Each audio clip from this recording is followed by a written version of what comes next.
Welcome to the Ricky Matthews Show from the Citizens Bank Studio. Appreciate you joining us as we continue to celebrate all the amazing people across this great state who are working to make life in Mississippi so much better, to make it a better place to live, work, and play. Hey, I had the opportunity to go out this morning and do a long walk. It's always a head clearing for me. My goal is 5 miles a day. That's what I'm going to do, 5 miles a day. Sometimes it's 6. I did a walk last week over 10 miles. But it depends on what I'm listening to. I'll use that as an opportunity to kind of tune into a podcast and listen and grow. And as I've said so many times on this show, the more you learn, the more you better learn how much you don't know. I mean, as a publisher and CEO of media companies for 16 years of my career and over 40 years in the media business, the more you learn in that arena, the more you better be humble about what you don't know, because there's a lot out there, and by the way, things are constantly changing. So, it's I would refer to myself a bit of a human sponge as I take in new information and try to develop my own points of views about things. I'm really looking forward to today. We got a special show today with Christina Dent. I'll tell you who she is here in just a second, but I have a couple of quotes I want to share with you that somewhat apply to the conversation we're going to have today. In my history book this morning, I was touched that Mr. Rogers, was born back in 1928. We all know Mr. Rogers, for goodness sakes. What a wonderful, kind man he was. But along the way, he said this: "It's not the honors and prizes of life which ultimately nourish our souls. It's the knowing that we can be trusted, that we never have to fear the trust, that the bedrock of our very being is good stuff." Isn't that true? The bedrock of our very being is good stuff. And what happens is we get older, we layer a bunch of stuff on top of it, and we lose sight of who we are, the goodness that's inside of us. But I think, Mr. Rogers, well, if he were here today in the day of social media, think how powerful his voice would be as he reminded us about what really matters in life. Wow. I posted this on the Ricky Matthews Show Facebook page. I actually posted it a week or two ago. I forgot to capture the date on when actually 4 days ago. I see now, 4 days ago. And what it is from Sober is Life. Excuse me, Sober is Cool. It's a Facebook page that does a lot of motivational stuff. And it said, people are not addicted to alcohol or drugs. They are addicted to escaping reality. And what's interesting when I post something like that, I posted things like this before because of conversations I've had with mental health professionals all over Mississippi, the conversations that I have with Robbie D'Angelo along the way. He's always quick to remind us that in order to get your physical body straight, you got to have the mental framework to do it. But in order to get the mental part right, you have to also feel well physically. So he believes that in order to really achieve goals in your life in terms of your own physical and mental health, that you have to approach both of those. And so that we have a very, very significant effort on this show to help people sort of think about, if they are a little bit too engaged in alcohol, or maybe they're taking some drugs, prescription or not. We'll give you some things to think about. And that's a little bit about what today's show is about. I want to welcome Christina Dent to the Ricky Matthews Show. She's the founder and president of End It for Good. It's a Mississippi-based nonprofit advocating for approaches to drugs that prioritize life and the opportunity to thrive. So I've read a little bit about her. I can't wait to learn more about her. She's just got a fresh book out. We'll be talking more about that as well. But without any further ado, let me welcome Christina to the Ricky Matthews Show. How you doing, Christina? I'm doing great. Thanks so much for having me, Ricky. It's great to have you. So where are you sitting right now?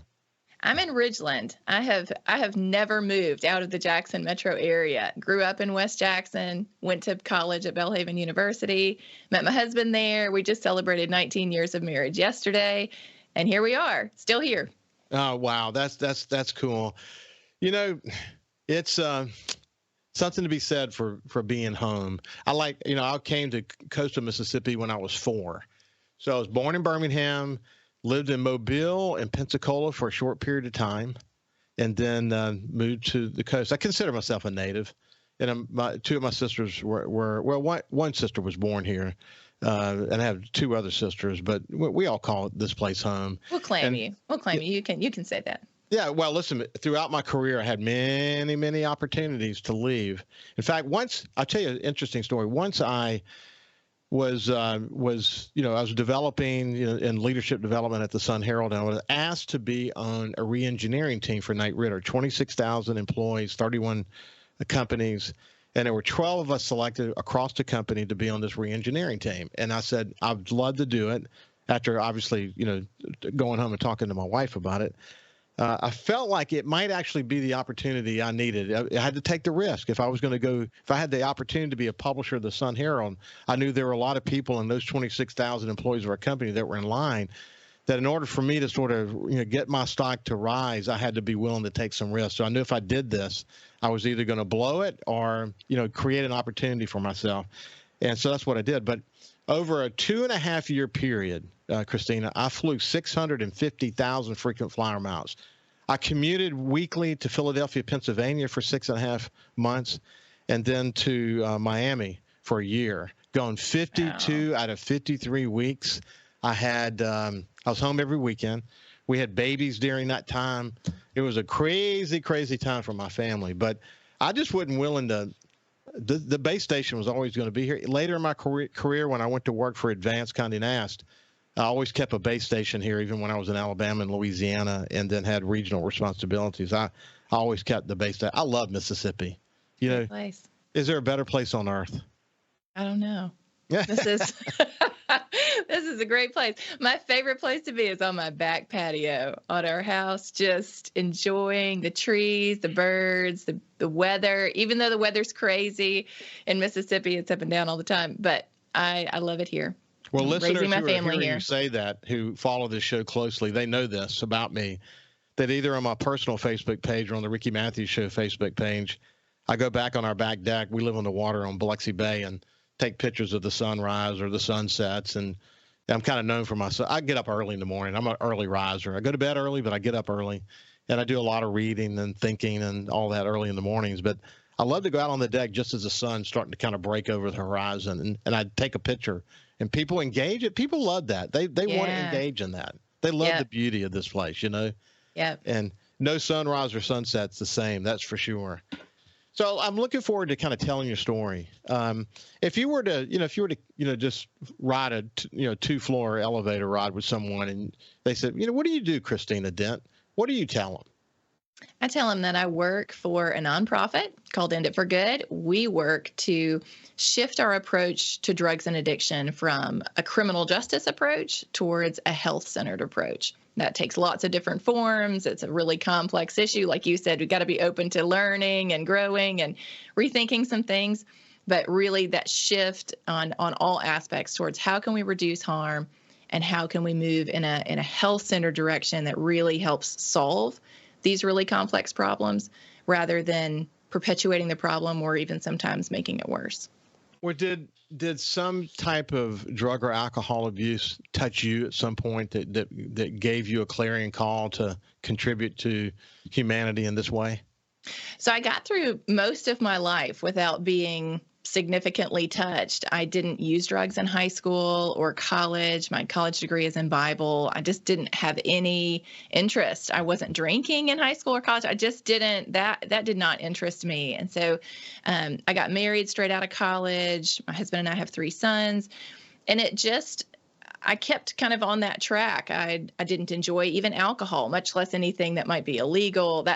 I'm kind of a I like to perform. I like to get all the good grades. I like to get all the pats on the back. And I felt like doing something illegal is not going to help me in this trajectory of life as a perfectionist. So I just never had any interest. But in my early 30s, my husband and I became foster parents. And before that, I really had not had any experience with addiction. I didn't have people in my family that were struggling with that. It just really had not touched me. And so I had kind of taken this perspective of, I kind of grew up in this culture, I guess, that really helped me believe, I don't remember ever being told this, but people who use drugs are bad people. people struggling with addiction are people you kind of really need to be wary of, you kind of be scared of. They're really not good people. And so when we became foster parents, that was really my first introduction to addiction up close, because the majority of children removed from their parents' custody are removed for some drug-related cause. That's true in Mississippi. It's true across the country. And so meeting the mother of one of our foster sons and getting to know her, and I'll tell you a little bit of that story, was really the thing that shook that foundation and helped me to see what you were talking about earlier, of this is different than what I had grown up believing. Well, find out what you learned, what you saw that created sort of this compelling case for action for you to change your life trajectory, ultimately write a book called Curious. We'll be talking about that before we get done. But when we get back on the other side, we'll continue our conversation with Christina Dent and find out what she learned and why it touched her so deeply that caused her to form a nonprofit and write a book and try to touch everyone that she can with her message. We'll see you after this. Welcome back to the Ricky Matthews Show from the Citizens Bank studio. I have Christina Dent with us today. It's going to be a special conversation. I can already tell it. She's the founder and president of End It for Good. I keep messing up that name. A Mississippi-based nonprofit, and she's advocating for approaches to drugs that prioritize life and the opportunity to thrive. And she also wrote a book called Curious that we'll be talking about here in just a second. But when we went to break, Christina, you're telling us about you kind of lived, I wouldn't say a sheltered life, but you lived a good Christian life. Okay, good Christian life. And you were focused, as we were discussing during the break, very focused on achievement, and it sounded to me like a really good person. So the opportunity that you had when you to have sort of an epiphany of sorts when you met one of your foster children's mother, what is it that you saw that got your attention, that changed things for you? Yeah, so a few days after he came to us, the baby came to us straight from the hospital after he had been born. She was not able to beat her addiction during her pregnancy, and so he was automatically removed from her custody. And he came to our house, and we became his foster parents.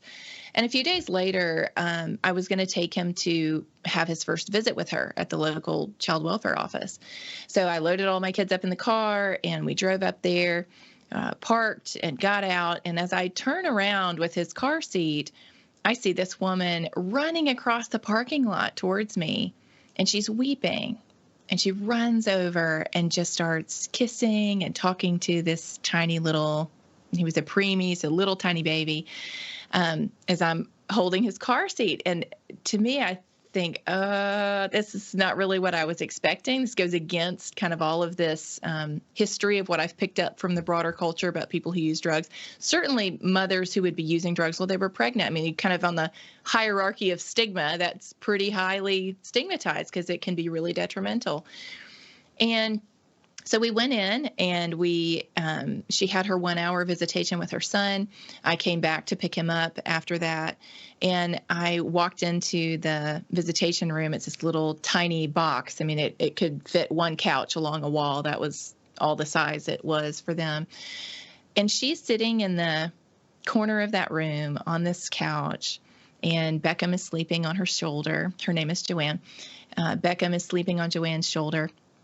And she's just sitting there with her eyes closed. She's not scrolling on her phone. She's not, waiting for me to get there, here, take this baby. She is just like drinking in every second that she has with him for this 1 hour. Then he comes back home with me. She goes to inpatient treatment in North Mississippi. She's been using drugs for 20 years by this point in her life, just struggling with addiction for a long time. But this is her first child. She goes to treatment, and I agree that she can call me every day. I can see she clearly wants to connect with her son. And so she would call me. She would ask me to give her all the details I could about him, which, there are none with newborns. They don't do anything. They just eat and sleep. But she wanted to know everything that I could tell her. And then she would say, "Can you put me on speakerphone?" And I would do that, and she would sing to him over the phone I can be standing in my kitchen listening to her singing Jesus Loves Me as Beckham is just sitting in his little bouncy seat there on the floor. And, one thing that challenges us, we can kind of push to the side. Then we get 2 things that challenge and 3 things that challenge, and you begin to, it's harder and harder to kind of explain that away. And the more that I got to know Joanne, the more I was not able to explain her away, and instead was deeply convinced this is all real. This is true. She is simultaneously struggling with an addiction to illegal substances, and she desperately loves her son, to be there for him. That went against everything I had grown up believing and everything a lot of our culture tells us about addiction and people who are struggling with it. And it piqued a curiosity in me that started this really life-changing trajectory of learning about drugs and addiction and what we could do to get better outcomes for people like Joanne, for children like Beckham, and for the rest of us too, who aren't using but are deeply impacted by the use of drugs and people who are struggling with addiction. It's so difficult, and everybody has a story.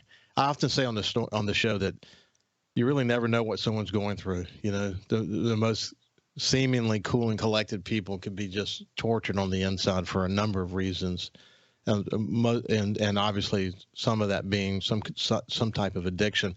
I had the opportunity when I was publisher of the Sun Herald to be involved in a compulsive gambling task force that was because we have casino gaming on the coast, and one of the things they wanted to establish was an 800 number for people who have a tendency to be compulsive in their gaming. And one of the statistics that I learned is that 5 to 7%. Now, different studies have different ways to say this, but it's still, to me, a compelling number. That 5 to 7% of society has some type of leaning toward an addiction of some sort, no matter what it might be. And you start doing the math on that. It's like, say, if you got a company that's got, say, 300 employees, that's a lot of employees that could be struggling at any given time.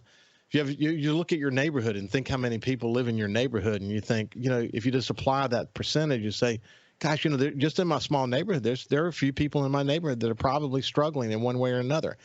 And I don't know who they are. I don't know what their story is. I mean, a lot of the struggles in silence. But in the case of Beckham's mother, you got to see every myth dispelled in your experience of hearing her love for her son.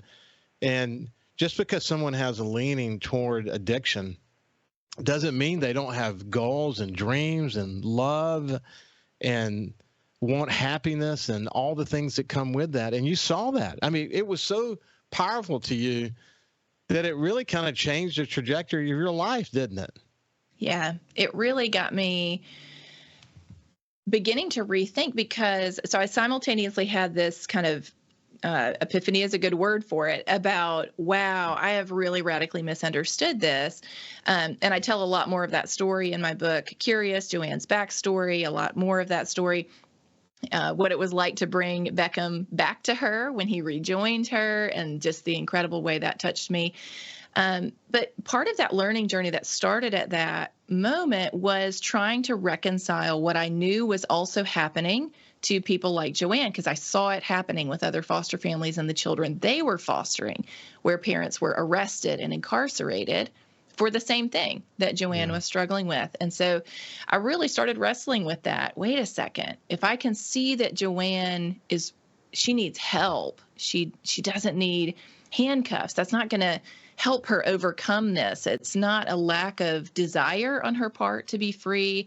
It's not because she's a terrible person that she's struggling. And even when you think about drugs in jails and prisons, there's access to drugs everywhere, including in jails and prisons. So just incarcerating her is not going to fix her addiction. And in fact, it might actually make it worse, given what we know now about the role that trauma plays in risk factors for people using drugs in the first place, but also that development of an addiction. And incarceration is an incredibly traumatic environment. So I began to rethink, wait a second, I wonder if we're actually using the wrong tools. Not that jail and police and all of that are not important. They are. They are the right tool in some areas. But is it the right tool in this area? And that learning journey ended up opening this whole different world to me to think about how we handle consumers, how we handle drug markets, why there's a fentanyl overdose crisis. All of those things are related to this big question of what are the tools that we're going to use to address drugs and addiction. So you went on a journey that ultimately led to the book Curious, which we're going to be talking about here in just a second. But Cal put a picture up there for the Facebook, YouTube, and SuperTalk TV audience. It's been a heck of a journey that you've been on. But I wanted to point one other important point. When I'm talking to district attorneys, or when I'm talking to youth court judges, or the Palmer Home, representatives at the Palmer Home who deal with so many foster children that come from these situations, even when I have conversations with authorities focused on things like human trafficking, for example, because people tend to think of human trafficking as something that happens in a faraway land. But in fact, human trafficking can often happens with a family member. And when you begin to understand what's happening in that family, oftentimes there's some addiction aspect to it. So it touches us in so many different ways. It can reduce productivity at work. It can destroy friendships. It can destroy marriages. It certainly has tremendous impacts on the relationship that exists between parents and children. So you saw this and you did your research and you came to appreciate that we have to do more. What is kind of the thesis statement for what you learned about how it can change? I would say it is that thinking about drugs and addiction through a lens of cracking down and using the criminal justice system actually increases harm. Not just to consumers like Joanne, who might be arrested for possessing drugs, but also in drug markets. So criminalizing a drug pushes it to the underground market, and there's crime, there's overdose, lots of problems. Let's do this, Christina, because at the end of the segment, when we come back, we'll give you a chance to sort of, without an interruption, talk about what your theses for your nonprofit work, and then ultimately led to your book, Curious. When we come back on the other side, we'll continue our conversation with Christina Dent. We'll see you after this. Welcome back to the Ricky Matthews Show from the Citizens Bank Studio. End It for Good. This is a nonprofit, Mississippi-based nonprofit that the founder and president of, Christina Dent, is joining us today. She also wrote a wonderful book called Curious that we're going to be talking about. But when we went to break, we're kind of talking about these discoveries, this bit of a research study she went on to try to appreciate better this conflict that existed in her head about what she had learned about those who are addicted and what she was actually experiencing in the mother of one of her foster children. And it led to some really good work on her part. So we were talking about the thesis statement. When you got done with all that led to the formation of a nonprofit, that led to the book Curious, what was it that you tell me the basic thesis statement for your work? Yeah, it would really be that we have misunderstood the root causes of harm, the root causes of addiction, the root causes of overdose, the root causes of crime related to drugs. And the more that I learned about that, the more I didn't change my values at all, but I changed the way that I think we could approach these issues that would actually be better in line with those values, that would actually help more people stay alive, that would reduce crime, that would reduce harm to families and the destabilization of families. So I think for some people, it's easier to rethink what we do with people like Joanne, the mother of our foster son, who's struggling with an addiction.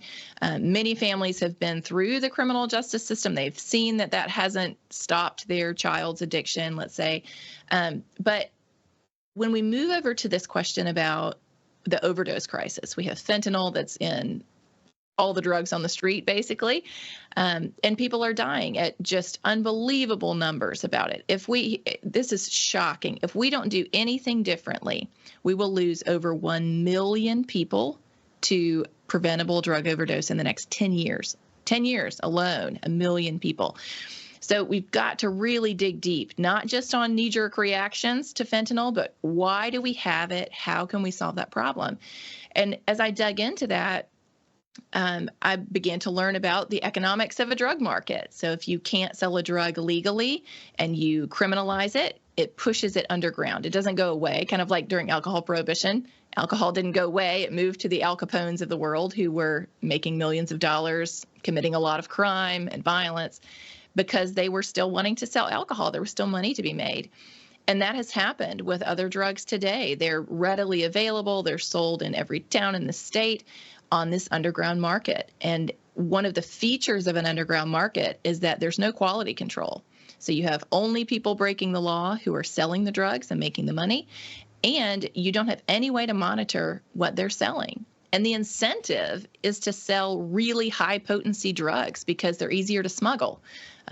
You think about alcohol in a stadium where it's prohibited. People are drinking hard liquor instead of beer. It's not because their taste changed from when they were outside tailgating drinking beer. It's because if you've got to smuggle something, you need a big punch in a small package. And that same thing is playing out globally with this underground drug market. So we have fentanyl that's come in because it's incredibly potent, which means you can smuggle a tiny little package of it and it can get lots of people high, but it can also be really lethal. It's a razor's edge between, is it going to be something that gets you high or something that kills you? But it's not. I think the key is that it's not about fentanyl. It's about people using unregulated fentanyl. And I actually had that experience, and I tell a story in the book of when my youngest son was 4. He badly cut his finger. We had to go to the emergency room. We get there. The nurse comes in, and she says, "Hey, I'm going to give him some fentanyl. It's going to help with the pain." Wait a second. You're giving a 4-year-old fentanyl? Yes. It has been used in medical settings for decades. As long as it is regulated and appropriately dosed, it doesn't cause any problems. But on an underground market where there's no regulation, people are getting who knows what in a bag, people can't appropriately dose it, and they're dying in record numbers. So when I think about something like the fentanyl overdose crisis, we can continue trying to sort of crack down on fentanyl. Now it's nitazines. Nitazines are already coming to the U.S. They're far more potent than fentanyl is. That's going to be the thing we're talking about in 10 more years. So really thinking about that root cause and rolling that back to, would it be possible for us to bring some of these drugs that are currently illegal back into legally regulated markets so that we get quality control, we can make sure they're not contaminated, people can dose them appropriately, and we don't have all of this harm from a public health perspective and just loss of life from contamination and inaccurate dosing that people have in the underground market. And I think for people who feel like, no, I don't think, like maybe if we can just stamp it out this year, think about this. Illegal drug use has increased double. It has doubled in the last 20 years. 1 in 10 Americans has used an illegal drug recently, and drug overdose is now the leading cause of accidental death in the U.S. So this is a problem that is expanding. It's getting worse. More people are using these contaminated drugs. This is not going to stop unless we shift our approach and deal with the root causes of why we have so many people using all of these unregulated drugs on the street that are so highly potent and unable to appropriately dose. That's really hard for me to think about. I'm not someone who wants people using drugs. I would be happy if they weren't available in the way that people are using them. And yet, that's not the world that we live in. We live in a world where you can get heroin, cocaine, fentanyl, whatever you want to, with the tap of your phone screen on Snapchat. And kids can get it too. There's no age restrictions on the underground market. So I came to believe that this path of moving away from criminalization and towards bringing some of these markets back in a step-by-step approach into regulation is a much better way to deal with the root cause of why we have so many people dying from overdose and why we have so much crime and violence from gangs, cartels, terrorist organizations that are all funded by drug prohibition and the money they're making off of selling drugs illegally. So you actually believe decriminalizing beyond marijuana is the way to solve the problem? I think it's the best way to reduce harm. So I think when I think about solutions with drugs, to me, it's important to just acknowledge we're always going to have some problems. I mean, in a broken world with people who are in pain, and we all have things we want to numb in our lives, some people are going to turn to drugs. Some people are going to develop problems with those drugs. So that the perfect option isn't out there. We have better and worse options that can help more or less, and some of them can actually cause harm rather than help. And so I think if we look at the root causes of crime, of overdose, of disease, of the destabilization of families, and even thinking about trauma being a root cause of addiction, there is so much trauma that's happening because of the overdose crisis, people losing family members, crime and violence in communities that are just racked by this, destabilized families, children growing up without parents in the home because they've been arrested and incarcerated. I think it would be the best option we have, which is not to say there's not going to be problems with it, but in dealing with the root causes of harm, I think it reduces those root causes of harm. And part of the reason I'm so confident about that is just the economics of it, that we know what happens when you criminalize a popular substance, but also looking back at what it was like before we took this approach. So 100 years ago, even drugs like heroin and cocaine were legal. You could get them from your doctor. Some of them you could get at a pharmacy over the counter. People did develop addictions to them, and they were treated by a doctor who addressed it as a health issue. They were not criminalized. They weren't arrested. They weren't using contaminated drugs and dying. It was a very different approach, and one I think that if we went back to, so I think of it not as a radical new idea. It's really trying this experiment for the last 100 years of criminalization and saying this has not produced the outcomes that we wanted. And I wonder if we started to roll that back. I'm an incremental person, so step by step, trying to reduce harm along the way as much as possible, but that it would actually help us address with the things that people are most concerned about: death, disease, family, addiction. I think it would give us the best chance to reduce the harm and to address the root cause of why people want to change the way that they feel. I think it's in this society, it's going to be hard to get consensus around that. But what I believe is important about the question that you're raising is that it still amazes me, because I think the biggest solution to addiction is to get people off of any addictive substances.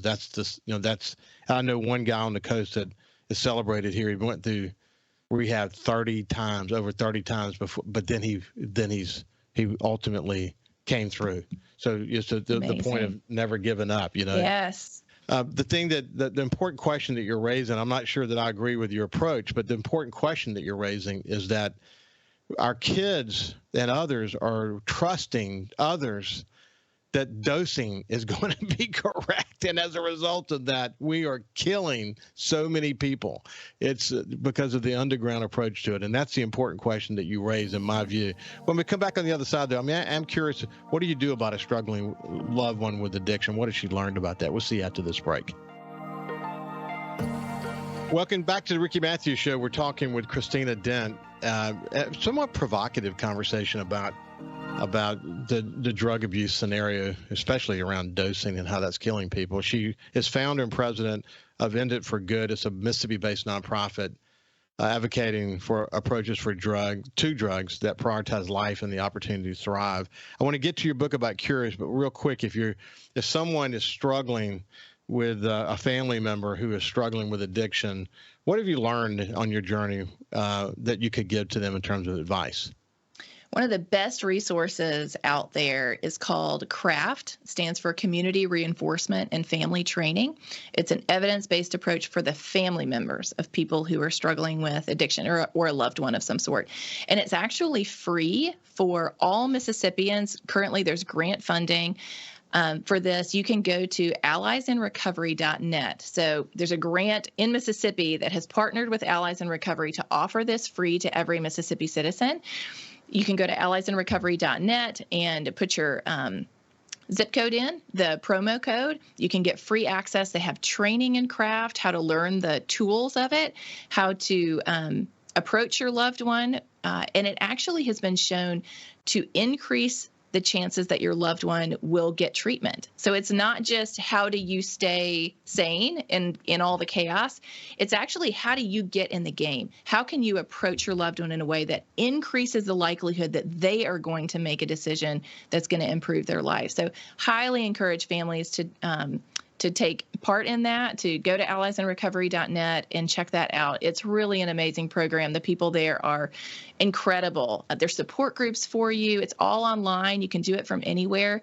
Really encourage people to take advantage of that. And also in my book, Curious, I have other ways of thinking about how we approach drugs and addiction, things that people are trying in other places that are saying, I'm not going to do this sort of traditional approach of kind of cutting them off and letting them hit bottom. There's one mother in here, Christy Barber, who lives here in Jackson. And she said, I have to know that my son could die at any time. He still has not been able to overcome his addiction. And I have to be able to live with myself, with what the choices I make about my relationship with him. And for her, that meant I can't cut him off. I want to try to maintain that relationship. How can I help him make better decisions? And so there's some chapters in Curious on different approaches that people are taking that their loved ones are finding really life-giving and that they are finding really life-giving, that are helping them through this incredibly painful experience of having a loved one who's struggling with an addiction, that we want so much for people to overcome that, to never struggle with that, to have the tools they need to deal with life in a painful world in a productive way instead of a self-destructive way. But when that doesn't happen, what can we do? And there are tools in Curious, there's tools with Allies in Recovery that I think can really be helpful to families who are struggling. How can people get a copy of Curious? They can go to Amazon. It's called Curious, A Foster Mom's Discovery of an Unexpected Solution to Drugs and Addiction. Dives into all the things we've talked about today. It's a memoir, and it's the story of my life in many ways. It's just the story of my life on this issue with lots of other stories of other Mississippians who are impacted, who have learned things, who are pioneering different things. It's really a book of hope, a book of ideas. It's not a hard sell for anything we've been talking about today. It's saying, let's look at the root causes. Let's try to come together and find where we can agree and work together towards better solutions. And we actually have some free copies that we want to give to your listeners. So if you want a free copy of Curious, the first 5 people that email us at curious@enditforgood.com, just tell us you heard about it on the Ricky Matthews Show, and we will send you a free copy of the book. We'd love for you to have it. It is, if you go buy it on Amazon, most of the proceeds go right back to the organization to help bring education, help bring hope, help bring ideas. Our goal is to help solve this problem. And I loved what you said at the beginning of the show, just about continuing to learn, being open. That's our posture as well. We're always learning. We're open to things not being what we thought, to changing that approach. But if we continue doing the same thing we've always done, we will continue to get the same results, and we've got 1 million lives on the line over the next 10 years. How do professionals that you come in contact with respond to your ideas? All over the map. It is amazing how many people come up to us. We've done 35 events all over Mississippi with people. How many people come up to us? People in law enforcement, people in the medical profession, addiction professionals that come up and say, this makes so much sense based on what we're seeing, what we are dealing with, the frustration of law enforcement officers. They say we arrest the same people over and over again. It doesn't seem to make any difference. They're frustrated. They feel like their time is being wasted. They want to help. They want people to be sober and living their best life. But the tools they have, their experiences, this is not producing that life for people. And so it's been really encouraging. Sometimes I say, I think if everybody had the opportunity to sort of say publicly what they're really thinking, I think we'd have a very different approach to drugs and addiction. There's lots of people who come up and say, I've never really told anybody this before, but I agree with this, and I think it could really reduce a lot of harm. So certainly not everybody does, but it's amazing how many people are at least open to a conversation, because Mississippians want better solutions than we've had. We do not want to continue losing this many people. we want a better world, and people are open to learning. They're open to new ideas. I think you have to be willing to raise some provocative choices and questions that cause us to think about it. And that's what you're doing through your book, Curious, and your effort End It for Good. It's been a pleasure to spend some time with you, Christina. You too, Ricky. Thanks so much. You bet. Have a great day, and we will see you tomorrow.